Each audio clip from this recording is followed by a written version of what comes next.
दोस्तों बहुत बहुत स्वागत करता हूं। दोस्तों एक ऐसी खबर जिसने पूरे देश को सन्न कर दिया, पूरे देश को हैरान कर दिया। खास तौर से भारतीय जनता पार्टी में इस खबर को लेकर हड़कंप मच गई और जो उनके अंधभक्त थे खास तौर से वो हैरान परेशान हो गए। खबर ही कुछ ऐसी है। खबर यह है कि राहुल गांधी अचानक से प्रधानमंत्री कार्यालय पहुँच गए। अचानक से जब प्रधानमंत्री कार्यालय पहुँचे तो लोग हैरान रह गए और लोगों ने तरह तरह के कयास लगाने शुरू कर दिए कि आखिर राहुल गांधी प्रधानमंत्री ऑफिस क्यों गए। हमारी भी नज़र पड़ी इस खबर पर, तो हमने इस खबर की पड़ताल की तो पता चला कि राहुल गांधी प्रधानमंत्री कार्यालय में एक बैठक करने के लिए पहुंचे थे। बैठक इसलिए थी जिससे सीबीआई के नए डायरेक्टर की नियुक्ति हो पाए। आपको बता दें कि सीबीआई के जो नए डायरेक्टर प्रवीण सूद हैं वो 25 मई को रिटायर हो रहे हैं और सीबीआई के डायरेक्टर की नियुक्ति 3 लोग मिलकर करते हैं। एक तो भारत के प्रधानमंत्री, लोकसभा में नेता प्रतिपक्ष और तीसरे हैं सीजीआई।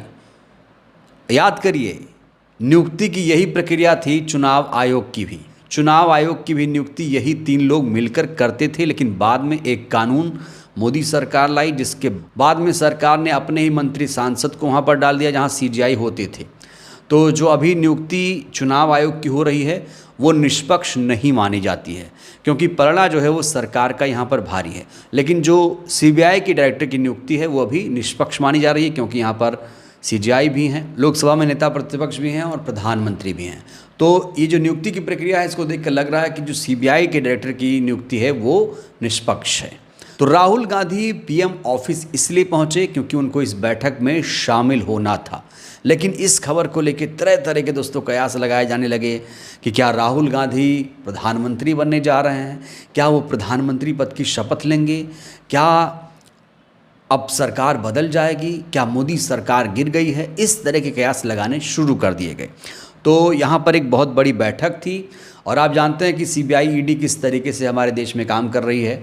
सीबीआई का निष्पक्ष होना बहुत ज़रूरी है, क्योंकि जब भी कोई सत्ताधारी पार्टियों पर सवाल खड़े करता है तो ईडी सीबीआई तपाक से एक्टिव हो जाती है और जो सवाल करते हैं उन्हें दबना पड़ता है, झुकना पड़ता है।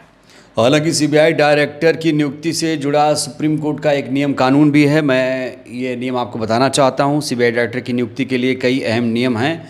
2019 में दरअसल सुप्रीम कोर्ट ने केंद्र सरकार को निर्देश दिया था कि जिस अधिकारी की रिटायरमेंट में 6 महीना बचा हो उसे सीबीआई डायरेक्टर नहीं बनाया जा सकता। सीबीआई डायरेक्टर का कार्यकाल कम से कम 2 साल होनी चाहिए। सीबीआई डायरेक्टर को बीच कार्यकाल में हटाया नहीं जा सकता जब तक कि नियुक्ति समिति इसकी मंजूरी ना दे। तो यहाँ पर मंजूरी के लिए एक बैठक बुलाई गई थी जहाँ राहुल गांधी भी पहुँचे और राहुल गांधी जब पीएम ऑफिस पहुँचे तो उन्होंने पूरे देश का ध्यान अपनी तरफ आकर्षित किया। दोस्तों पहलगाम के 14 दिन पूरे हो गए हैं, लेकिन अभी तक प्रधानमंत्री ने पाकिस्तान को लाल आंख नहीं दिखाई है।